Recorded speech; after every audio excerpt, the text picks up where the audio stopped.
Do you ever wake in the night, gripped by a quiet ache, wondering why happiness slips through your fingers like sand?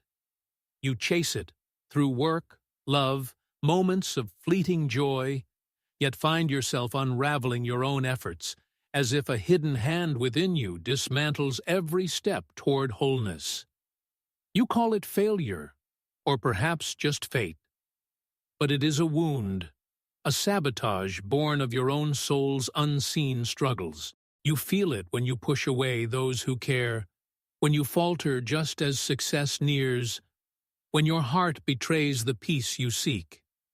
You think this is your nature, a flaw etched into your being, but I see deeper. I see a soul, vibrant yet burdened, yearning to break free from patterns that bind it to sorrow. The regret you carry is not for what you've done. It is for the happiness you've denied yourself. Sensing it was within reach, you feel it in the silence, when your choices sting sharper than they should, when you wonder why you turn from joy. These are signs your soul is sending, urging you to uncover the hidden reasons you sabotage your own light. You may think you're alone in this, but this pattern has been repeated for centuries. Let's begin. The first reason you sabotage your happiness is the weight of the persona, the mask you've crafted to face the world, hiding the parts of you that feel unworthy of joy. You've shaped it to please others, to seem strong, to be the role they expect, dutiful, capable, believing it is you, but it is a cage, stifling your true self, driving you to betray your own happiness to maintain its facade. You call it necessity, or perhaps just maturity, but it is a shadow, a barrier to the authenticity your soul craves. The ego clings to this persona, fearing its loss would expose your vulnerability, but your soul yearns to be free. You feel it when you smile to reassure others, yet feel hollow, or when you hide your longing for joy to avoid judgment. You think, this is just who I am now, someone who fits in. But I would say, as I wrote in Ion, the shadow is a moral problem that challenges the whole ego personality. Your persona is not your soul.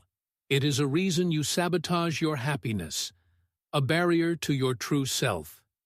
Picture the man who laughs at gatherings, his voice loud, his heart distant.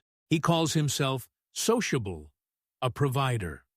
But his persona, forged to conceal his doubts, perhaps from a childhood where weakness was shamed, pushes him to reject joy, choosing instead to uphold an image that others admire, his soul trapped by the collective unconscious archetype of the performer, whose mask isolates him until it's shed. Your persona feels heavier now because it is not yours. It's a sign your soul is yearning to break free. Your body knows this, that tightness in your chest when you play your role, that quiet ache when you long to be seen. This is your somatic intelligence, signaling that your mask is not your truth, but a reason you turn from happiness. Why does this weight feel so crushing? Because the world demands your performance, calling you selfish when you falter. But what if their expectations are not about you? What if they, too, wear masks, unable to see the self you could become?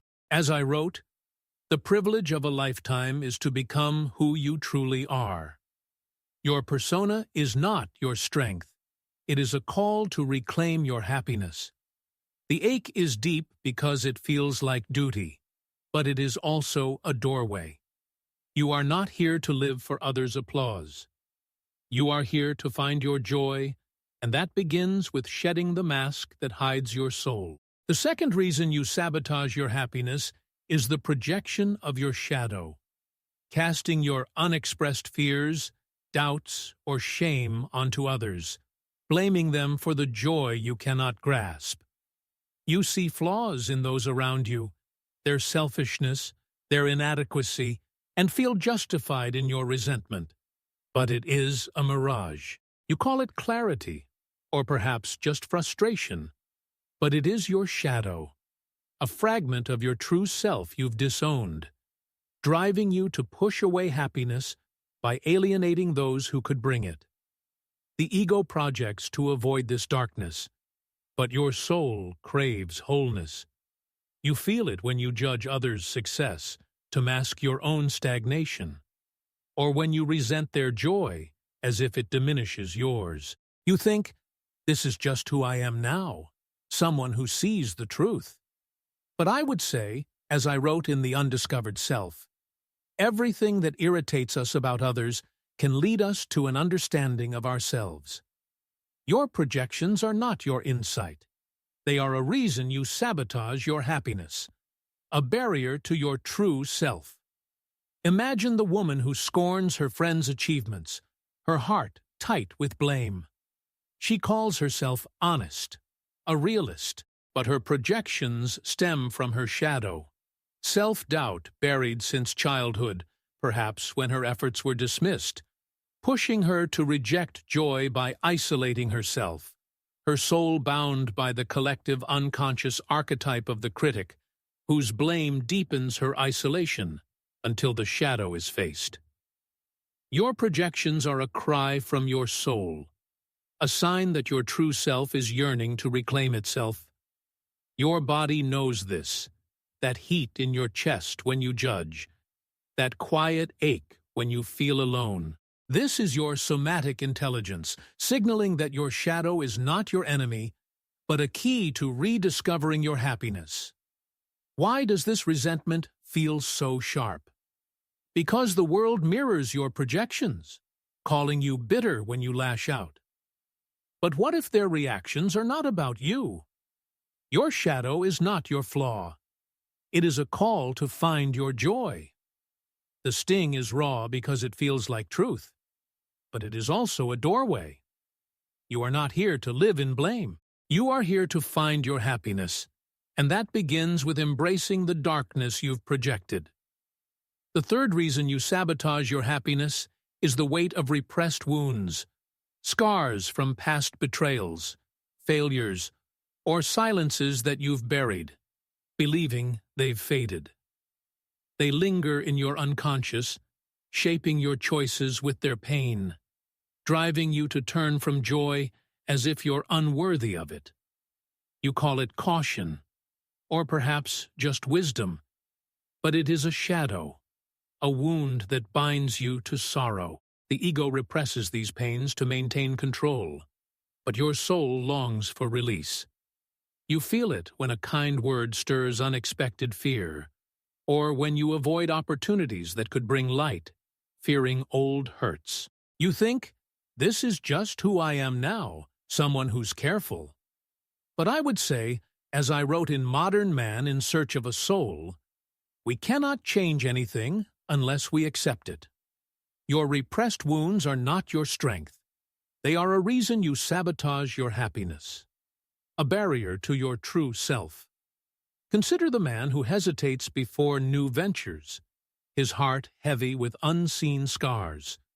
He calls himself prudent, a survivor, but his repressed wounds, a childhood betrayal perhaps, when trust was broken, keep him from joy, pushing him to retreat from life, his soul bound by the collective unconscious archetype of the wounded, whose scars isolate him until they are faced. Your wounds are a cry from your soul, a sign that your true self is yearning to heal. Your body knows this, that tightness in your throat when a memory surfaces, that quiet ache when you push it down.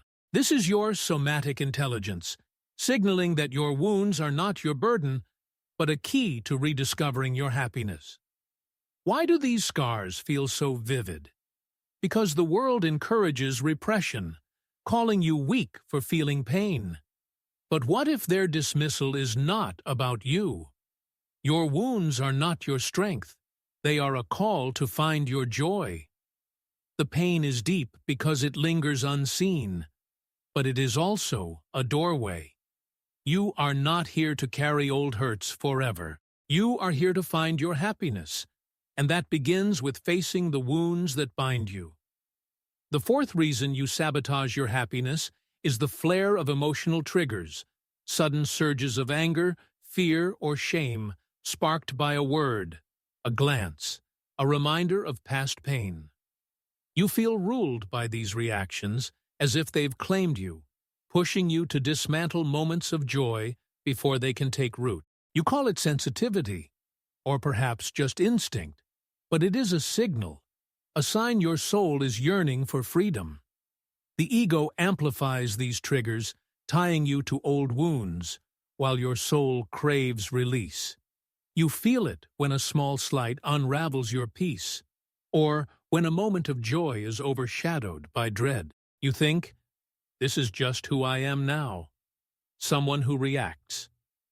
But I would say, as I wrote in The Archetypes and the Collective Unconscious, the shadow is a tight passage, a narrow door, whose painful constriction no one is spared who goes down to the deep well. Your triggers are not your nature. They are a reason you sabotage your happiness, a barrier to your true self.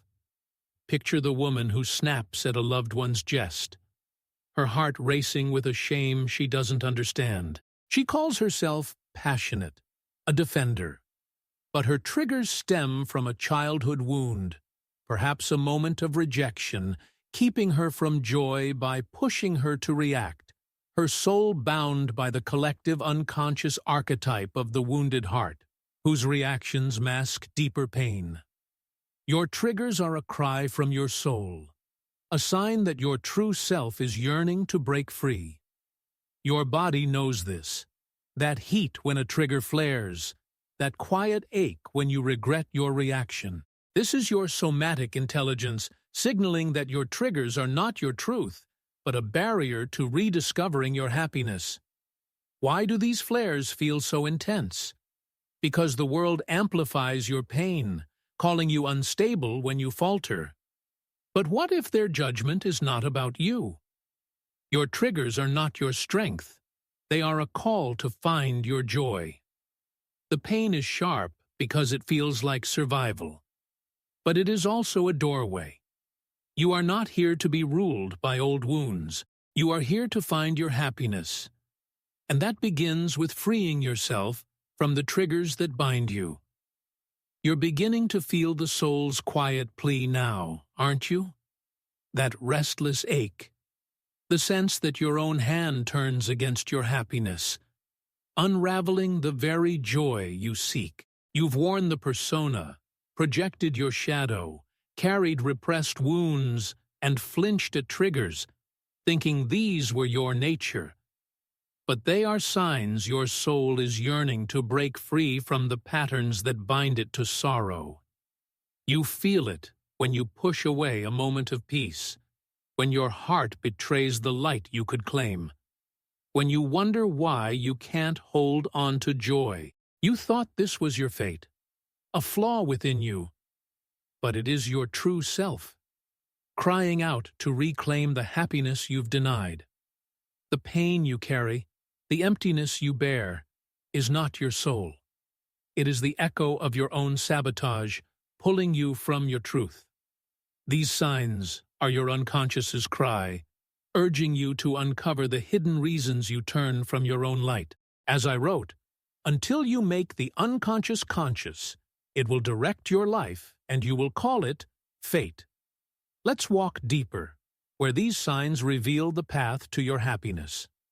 The fifth reason you sabotage your happiness is the burden of inherited shame, a weight woven into your being from generations past, parents, ancestors, whose unhealed wounds you carry, driving you to reject joy as if it's a betrayal of their suffering.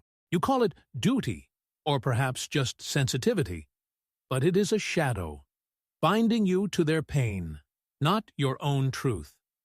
The ego clings to this shame, mistaking it for loyalty, while your soul yearns to be free. You feel this when you shy away from success, fearing it dishonors those who struggled, or when you feel guilt for moments of lightness. You think, This is just who I am now, someone who carries their weight.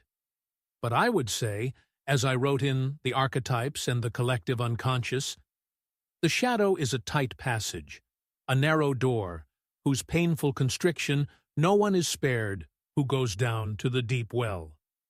Your inherited shame is not your nature. It is a reason you sabotage your happiness, a barrier to your true self. Picture the woman who hesitates to celebrate her achievements, her heart heavy with an unplaced guilt. She calls herself humble, a keeper of family values, but her inherited shame, a parent's unspoken failures perhaps, or a grandparent's tales of sacrifice, chains her spirit, pushing her to dim her own light, her soul bound by the collective unconscious archetype of the penitent, whose guilt isolates her until ancestral shame is released. Your shame is a cry from your soul, a sign that your true self is yearning to reclaim its joy. Your body knows this, that trembling when you avoid recognition, that quiet ache when you long for freedom. This is your somatic intelligence, signaling that your shame is not your truth, but a barrier to your happiness. Why does this guilt feel so vast? Because the world reinforces your restraint, calling you arrogant when you shine. But what if their expectations are not about you? What if they, too, carry inherited shame, unable to see the self you could become? As I wrote, the greatest burden a child must bear is the unlived life of its parents. Your inherited shame is not your strength. It is a call to find your joy. The weight is deep because it spans generations, but it is also a doorway. You are not here to live their pain. You are here to claim your happiness. And that begins with releasing the shame that binds you. The sixth reason you sabotage your happiness is spiritual fatigue, a weariness that no rest can ease, a sense that life's meaning has faded, leaving you to drift in a hollow pursuit of joy. You call it exhaustion, or perhaps just reality, but it is a void, a sign your soul is yearning to rediscover its purpose. The ego pushes you to chase empty goals, but your soul hungers for authenticity. You feel this when you achieve what others praise yet feel nothing, or when you wake with a quiet dread, unsure of your path. You think, this is just who I am now, someone who's lost their spark. But I would say, as I wrote in The Undiscovered Self, the individual is increasingly deprived of the moral decision as to how he should live his own life. Your spiritual fatigue is not your essence. It is a reason you sabotage your happiness, a barrier to your true self. Imagine the man who toils endlessly. His success is empty since joy slipped away. He calls himself driven, a worker. But his spiritual fatigue, a life drained by chasing others' dreams, perhaps from a childhood where purpose was dictated, pushes him to reject happiness, choosing instead a cycle of striving, his soul bound by the collective unconscious archetype of the wanderer, whose exhaustion isolates him until he seeks his true calling. Your weariness is a plea from your soul, a sign that your true self is yearning for meaning. Your body knows this, that heaviness in your limbs when you force effort, that quiet ache when you long for purpose. This is your somatic intelligence, signaling that your fatigue is not your fate, but a barrier to your happiness. Why does this exhaustion feel so profound? Because the world demands your labor, calling you lazy when you pause. But what if their dismissal is not about you? Your spiritual fatigue is not your strength. It is a call to find your joy. The emptiness is deep because it feels like truth, but it is also a doorway. You are not here to live drained. You are here to claim your happiness, and that begins with seeking the purpose that calls your soul. The seventh reason you sabotage your happiness is the denial of your shadow, a refusal to face the anger, fear, or shame within you, believing these flaws make you unworthy of joy. You hide these truths, thinking they diminish you, but they are your shadow, and your soul yearns for wholeness. You call it restraint, or perhaps just virtue, but it is a delusion, keeping you bound to a false self. The ego fears this shadow, but your soul craves its integration. You feel this when you conceal your doubts to seem confident, or when you avoid truths that expose your pain. You think, this is just who I am now, someone who rises above. But I would say, as I wrote in Modern Man in Search of a Soul, we cannot change anything unless we accept it. Your denial is not your virtue. It is a reason you sabotage your happiness, a barrier to your true self. Consider the woman who buries her anger, always smiling to appear kind. She calls herself gentle, a peacemaker, but her denial, a childhood lesson perhaps, when her emotions were shamed, keeps her from joy, pushing her to reject authenticity, her soul bound by the collective unconscious archetype of the martyr, whose facade isolates her until the shadow is faced. Your denial is a cry from your soul, a sign that your true self is yearning to be whole. Your body knows this. That tension when you hide your truth, that quiet ache when you feel inauthentic. This is your somatic intelligence, signaling that your denial is not your truth, but a barrier to your happiness. Why does this pretense feel so vital? Because the world rewards your silence, calling you flawed when you falter. But what if their standards are not about you? Your shadow's denial is not your strength.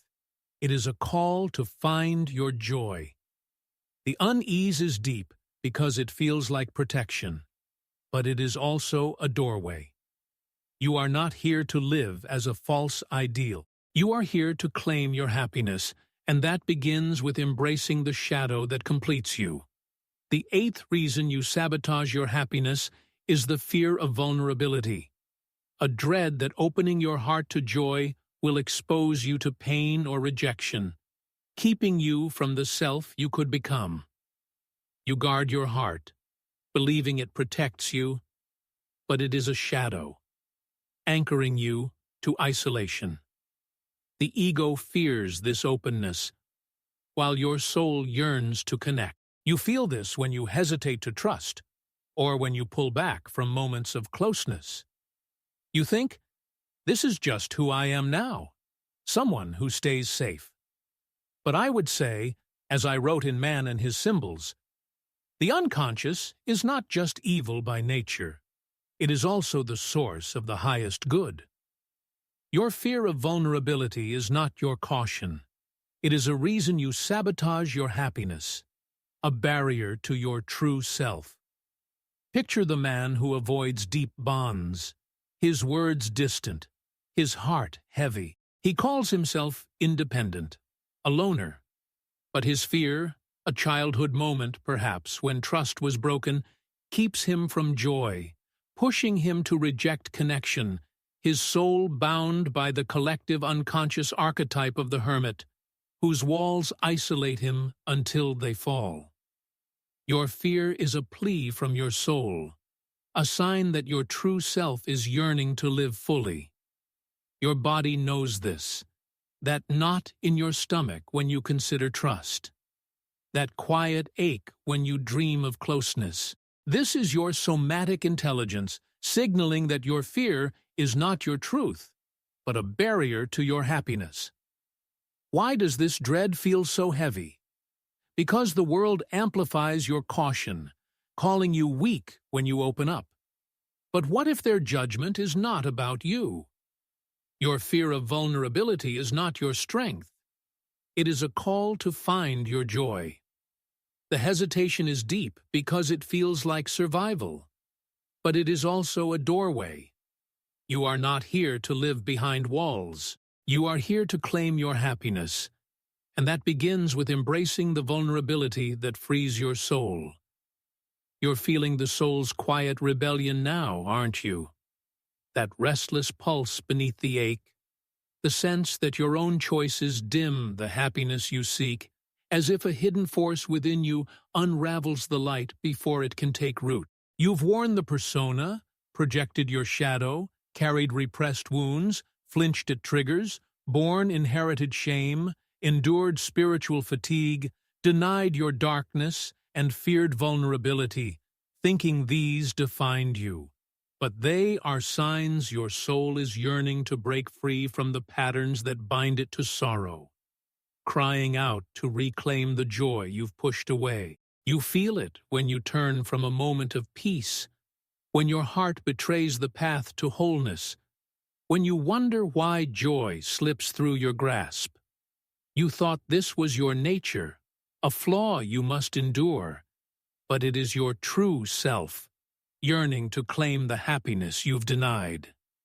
The pain you carry, the emptiness you bear, is not your soul.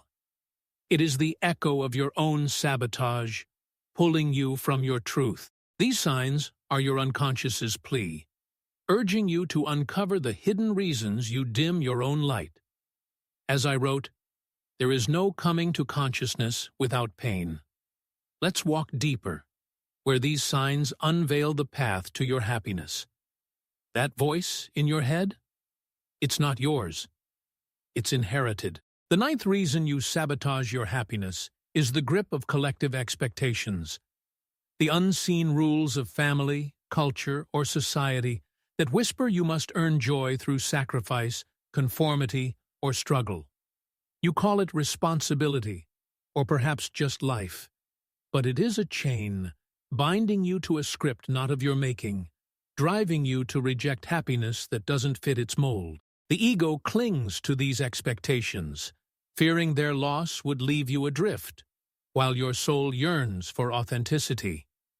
You feel this when you choose duty over desire, or when you shrink from joy that feels too free. You think, this is just who I am now, someone who does what's expected. But I would say, as I wrote in The Undiscovered Self, the individual is increasingly deprived of the moral decision as to how he should live his own life. These expectations are not your truth. They are a reason you sabotage your happiness, a barrier to your true self. Picture the man who declines a path of passion, his heart heavy with obligation. He calls himself loyal, a provider. But these collective expectations, a family's demand for stability perhaps, or a culture's call for restraint, push him to reject joy, choosing instead a life others approve, his soul bound by the collective unconscious archetype of the duty-bearer, whose conformity isolates him until he breaks free. Your adherence to these rules is a cry from your soul, a sign that your true self is yearning to reclaim its light. Your body knows this, that tension in your shoulders when you follow their script, that quiet ache when you dream of freedom. This is your somatic intelligence, signaling that these expectations are not your truth, but a barrier to your happiness. Why does this duty feel so binding? Because the world reinforces your sacrifice, calling you reckless when you stray. But what if their standards are not about you? What if they, too, are bound by inherited rules, unable to see the self you could become? As I wrote, the privilege of a lifetime is to become who you truly are. These expectations are not your strength. They are a call to find your joy. The weight is deep because it feels like loyalty, but it is also a doorway. You are not here to live their story. You are here to claim your happiness, and that begins with breaking the chains of collective expectations. Most people don't live. They relive. The 10th reason you sabotage your happiness is the cycle of emotional addiction, a compulsion to cling to familiar pain, anger, guilt, or fear, because it feels safer than the uncertainty of joy. You call it comfort, or perhaps just habit, but it is a trap, keeping you tethered to patterns that dim your light. The ego craves this familiarity, fearing joy's unknown terrain, while your soul yearns for liberation. You feel this when you dwell on old hurts instead of embracing peace, or when you seek conflict to avoid stillness. You think, this is just who I am now, someone who feels deeply. But I would say, as I wrote in Psychology and Alchemy, the soul is a fire that burns invisibly, and its restlessness is a sign of transformation. Your addiction to pain is not your essence. It is a reason you sabotage your happiness, a barrier to your true self. Imagine the woman who revisits old arguments, her heart racing with familiar rage. She calls herself passionate, a fighter. But her emotional addiction, a childhood pattern perhaps, where pain was her only connection, pushes her to reject joy, choosing instead the safety of turmoil. Her soul bound by the collective unconscious archetype of the tormented, whose pain isolates her until the cycle is broken. Your addiction is a cry from your soul, a sign that your true self is yearning to shine. Your body knows this, that heaviness in your chest when you cling to pain, that quiet ache when you glimpse peace. This is your somatic intelligence, signaling that your addiction is not your truth, but a barrier to your happiness. Why does this pain feel so necessary? Because the world normalizes your struggle, calling you weak when you seek calm. But what if their dismissal is not about you? Your emotional addiction is not your strength. It is a call to find your joy. The pull is deep because it feels like home, but it is also a doorway. You are not here to relive old wounds. You are here to claim your happiness, and that begins with breaking the cycle that binds you. The 11th reason you sabotage your happiness is dissociation from your own worth, a numbness that keeps you from believing you deserve joy, as if your light is a luxury you cannot afford. You call it humility, or perhaps just realism, but it is a void, a sign your soul is yearning to rediscover its value. The ego numbs you to protect against rejection, while your soul hungers for recognition. You feel this when you dismiss praise, fearing it's undeserved, or when you avoid dreams that could lift you. You think, this is just who I am now, someone who doesn't need much. But I would say, as I wrote in The Archetypes and the Collective Unconscious, the shadow is a tight passage, a narrow door, whose painful constriction no one is spared who goes down to the deep well. Your dissociation is not your nature. It is a reason you sabotage your happiness, a barrier to your true self. Consider the man who deflects compliments, his heart heavy with doubt.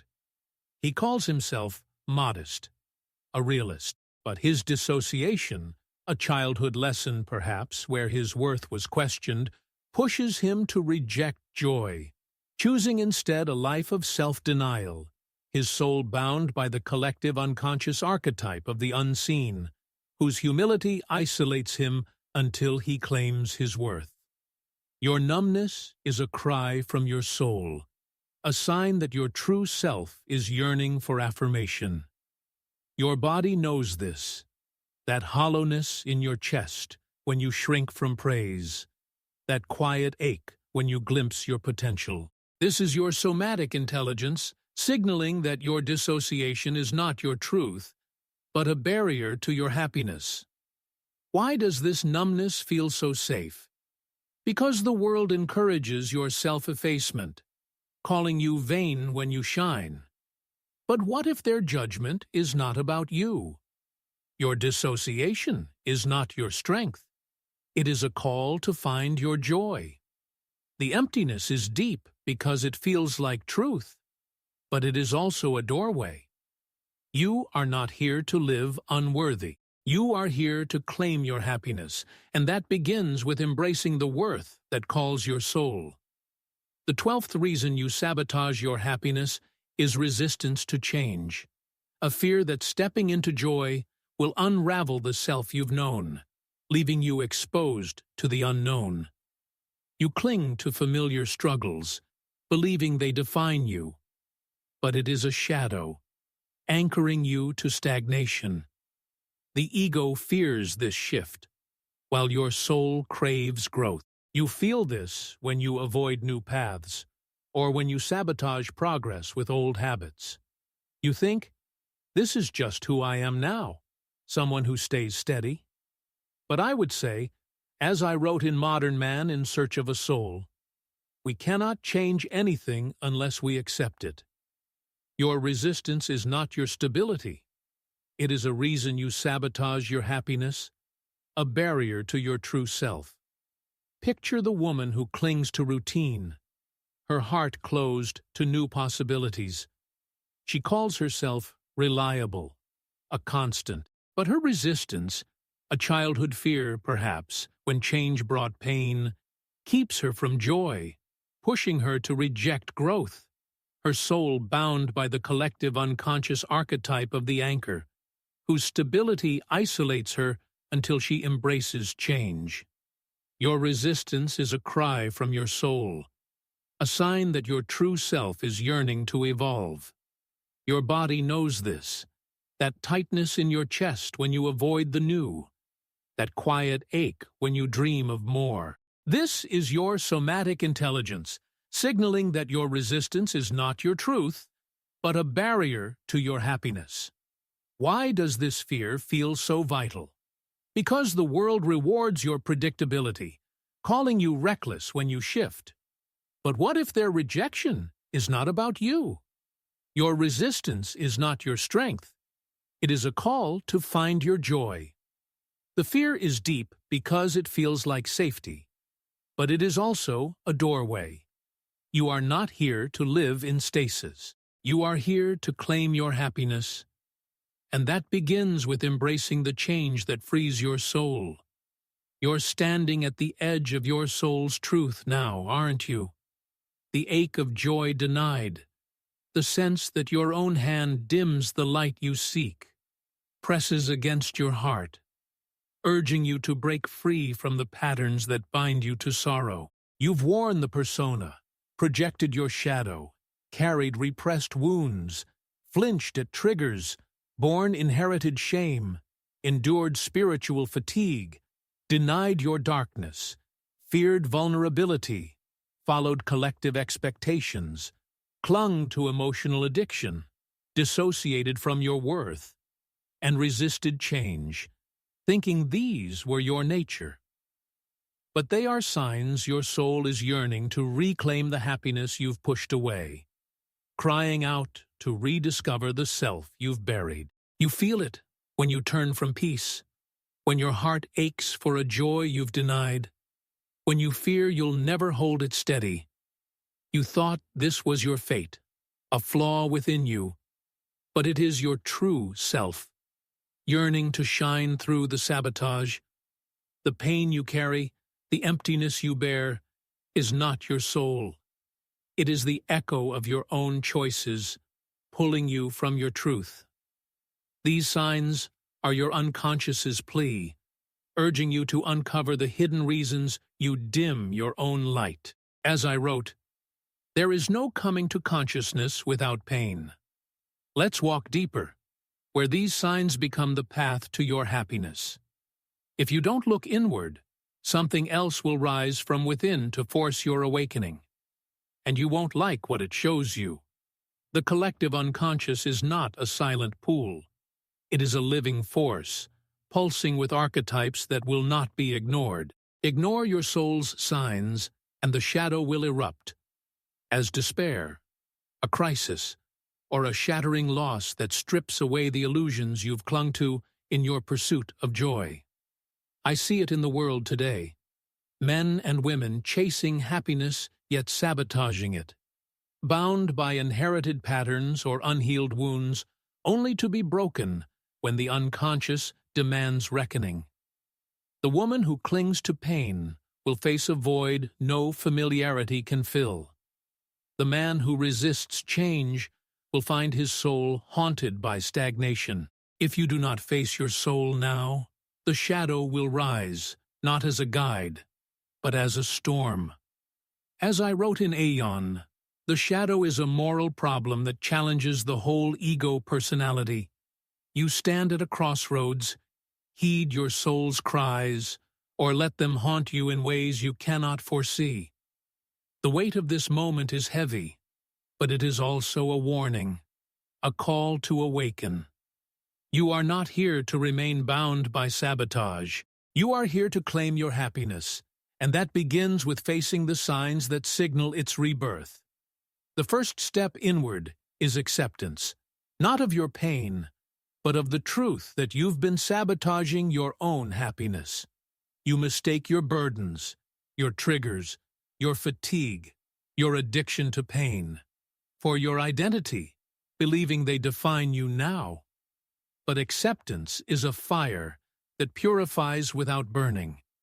A willingness to embrace these signs as signals of your true self, stirring beneath the sabotage. You've spent years fighting your flaws, your shame, your numbness, your resistance, thinking they make you less. But what if this struggle is not your shame, but your guide, pointing to the shadows you must claim to find your joy? As I wrote in Modern Man in Search of a Soul, we cannot change anything unless we accept it. Condemnation does not liberate, it oppresses. Acceptance is the alchemy of the psyche, turning the weight of your sabotage into the light of your soul's truth. Picture the man who pauses, accepting his endless cycle of self-doubt.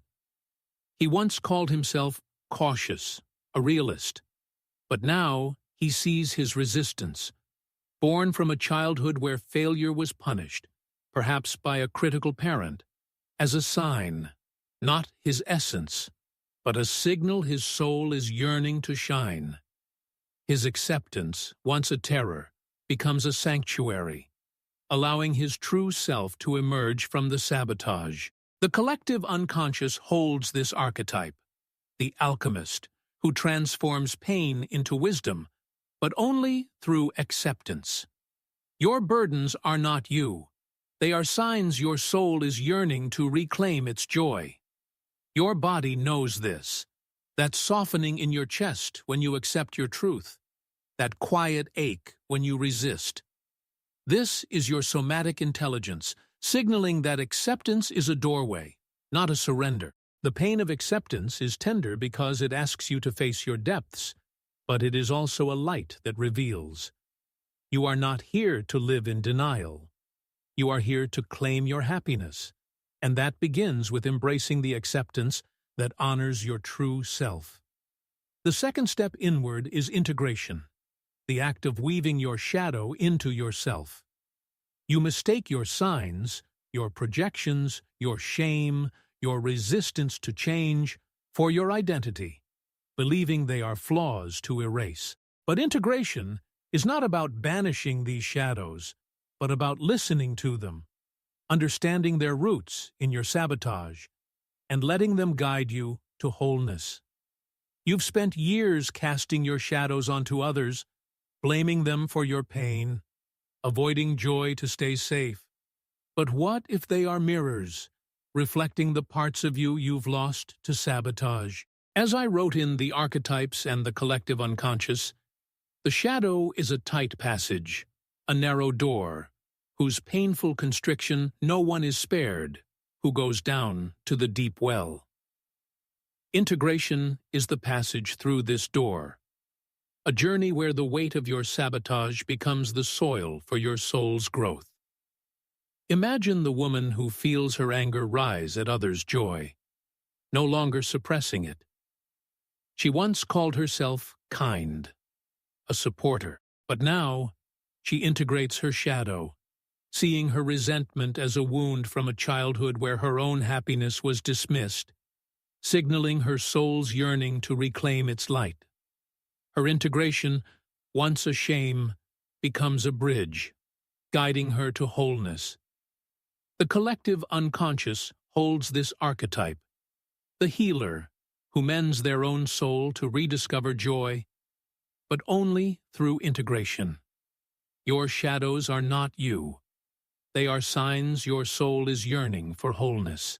Your body feels this, that warmth in your core when you face your darkness, that quiet ache when you hide. This is your somatic intelligence, signaling that integration is a path, not a punishment. The pain of integration is heavy, because it asks you to confront your depths, but it is also a light that reveals. You are not here to banish your shadows. You are here to claim your happiness, and that begins with weaving your truth into your true self. The third step inward is silence, not the noise of self-criticism, but the silence that unveils. You mistake your inner turmoil, your racing thoughts, your guilt, your endless striving for your identity, but they are shields your ego raises against your soul's truth. Silence is the space where your unconscious speaks, where your signs, your fatigue, your dissociation, your emotional addiction find their voice. You've spent years filling the silence with distractions, with shame, with others' demands, thinking they define you. But what if silence is where your soul lives, where the joy you've denied finds its truth? As I wrote in Psychology and Alchemy, the soul is a fire that burns invisibly, and its restlessness is a sign of transformation. Silence is the crucible where this fire burns, transforming your shadows into light. Consider the man who sits in stillness, no longer fleeing his spiritual fatigue. He once called himself driven, a worker. But now he embraces silence, seeing it as a space to feel his unworthiness. Born from a childhood where effort was demanded, perhaps by a relentless family. His silence, once a void, becomes a sanctuary, revealing the truth of his soul's longing. The collective unconscious holds this archetype, the sage, who finds wisdom in stillness, but only through silence. Your turmoil is not you. It is a distraction from your awakening, a cycle you can still. Your body knows this, that calm in your chest when you pause, that quiet ache when you rush. This is your somatic intelligence, signaling that silence is a gift, not a threat. The pain of silence is heavy because it asks you to listen, but it is also a light that illuminates. You are not here to live in noise. You are here to claim your happiness, and that begins with embracing the silence that speaks its truth. The fourth step inward is solitude, not as isolation, but as a birth. You mistake your loneliness for your identity, believing your fear of vulnerability or unworthiness marks you as unfit for joy. But solitude is a space where your true self grows, free from the ego's need to conform, where your signs, your triggers, your shame, your resistance become your teachers. You've spent years fleeing solitude, seeking others to validate your worth, thinking they define your happiness. But what if solitude is where your soul breathes, where the sabotage you've carried reveals its falsity? As I wrote in The Undiscovered Self, the individual is increasingly deprived of the moral decision as to how he should live his own life. Solitude is the space where you reclaim that decision, where your signs guide your soul's awakening. Picture the woman who walks alone at dusk, no longer fearing her loneliness. She once called herself needed, a connector. But now she embraces solitude, seeing it as a space to face her dissociation from worth. Born from a childhood where approval was scarce, perhaps by a distant family, her solitude, once a prison, becomes a womb, birthing a self that needs no external light. The collective unconscious holds this archetype, the seer, who finds vision in solitude, but only through embracing it. Your loneliness is not you. It is a signal of your soul's awakening, a cycle you can transform. Your body feels this, that peace in your core when you embrace solitude, that quiet ache for connection. This is your somatic intelligence, signaling that solitude is a path, not a punishment. The pain of solitude is tender because it asks you to stand alone, but it is also a light that births authenticity. You are not here to fear solitude. You are here to claim your happiness, and that begins with embracing the solitude that shapes your true self. You're beginning to glimpse your soul's light now, aren't you?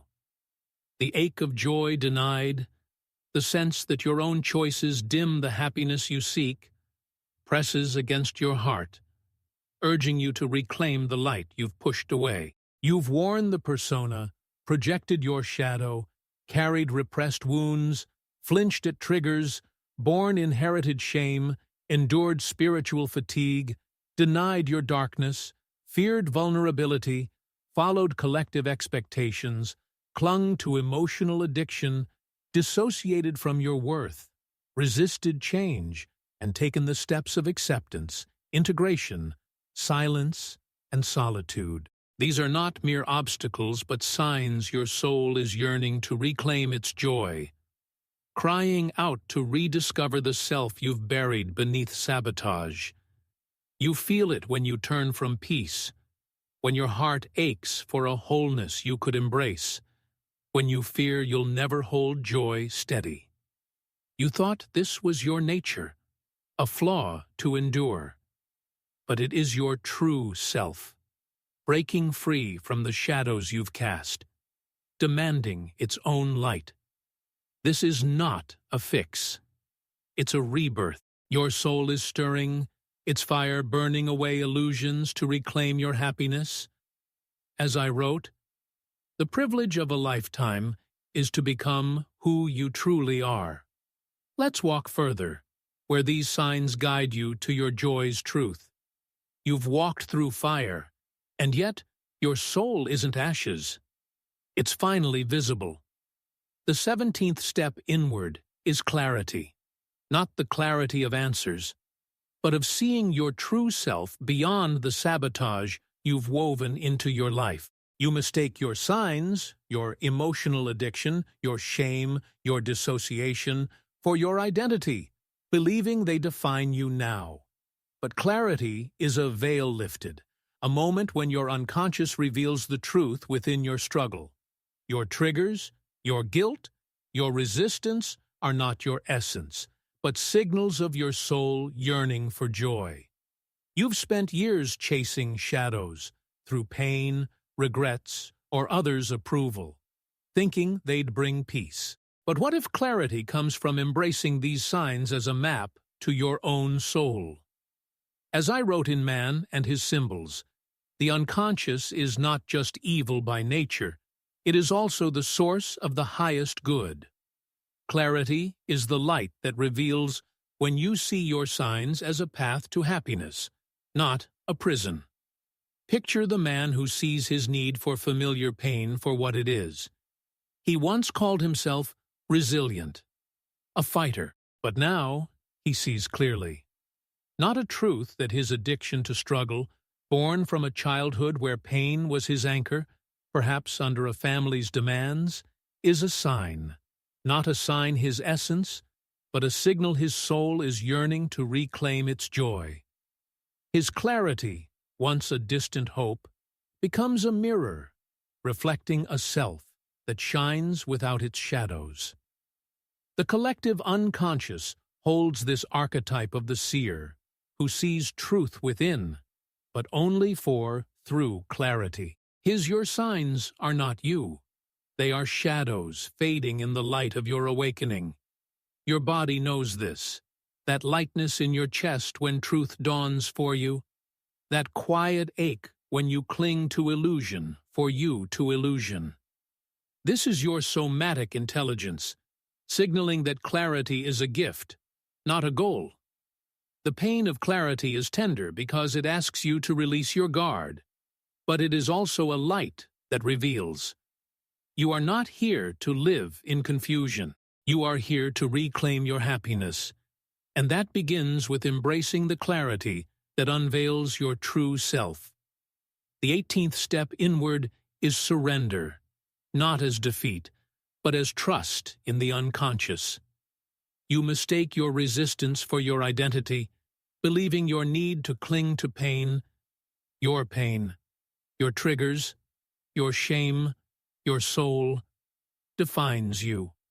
But surrender is a shadow's release, a willingness to let your true self emerge through the weight of your sabotage. You've spent years fighting these shadows for signs, thinking control would preserve your sense of self or protect your soul.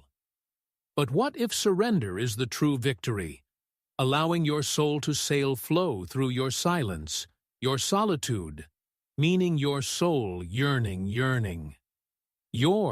As I wrote in Psychology and Alchemy, the soul is a fire that burns invisibly and its restlessness is a sign of transformation. Surrender is the crucible where this fire transforms you into turning the pain into your soul's truth.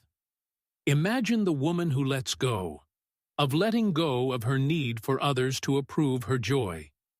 She once felt herself felt for, a pleaser, but now she surrenders herself, seeing her resistance, her fear of vulnerability, her guardedness for a sign as signs of a soul yearning for wholeness, shaped by a childhood where approval was her only safety net, was her role, perhaps by a family's foray. Her surrender, once a sacrifice for a terror, becomes a freedom for her, a release for her joy. The collective unconscious, a consciousness holds. This archetype holds the archetype of the mystic, who trusts the unseen, but only by surrendering through surrender. Your resistance is not you. It is a shadow dissolving for you in your own light of awakening. Your body knows this, that peace is a sign in your heart when you let go for you, that quiet ache when you cling to you for.